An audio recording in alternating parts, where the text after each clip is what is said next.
Convener of the All Parties Hurriyat Conference Azad Jammu and Kashmir chapter Mahmood Ahmad Sagar has expressed appreciation for the statement made by the Pakistan Army where it reaffirmed the country's support to the struggling people of the occupied Kashmir during the 263rd Corps Commanders Conference at the General Headquarters in Rawalpindi, which was presided over by the Chief of the Army Staff, General Syed Asim Munir. The Army top brass reaffirmed that Pakistan would continue to support the Kashmiris politically, diplomatically and morally at all levels.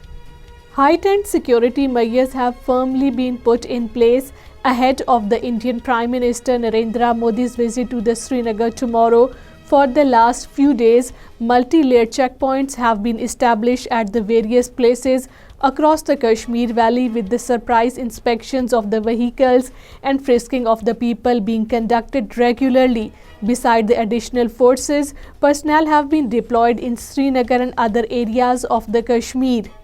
Posters have appeared in Srinagar and other areas reiterating appeal to the Kashmiri people to observe shutdown on the Indian Prime Minister Narendra Modi's visit to the Srinagar on Thursday tomorrow. The posters displayed by the APHC and other Hurriyat organizations including Jammu and Kashmir Political Resistance Movement, Jammu and Kashmir People's League, Jammu and Kashmir People's Resistance Party, Jammu Kashmir Democratic Movement and others read, "Modi is a killer of the Muslims and he has unleashed the killing spree in the occupied Kashmir."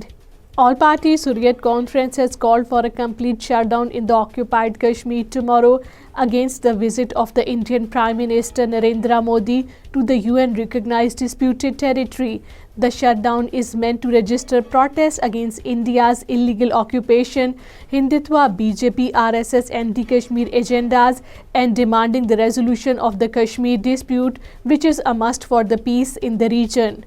Shedding light on the forced evictions being done under the watch of the Modi government, a report has said that the year 2023 witnessed an alarming spike in such evictions across the India, displacing 500,000 individuals and mostly impacting the marginalized communities, particularly the Muslims in India. According to Kashmir Media Service, the landmark report titled Forced Evictions in India 2022 and 2023 was released by the New Delhi-based Housing and Land Rights Network.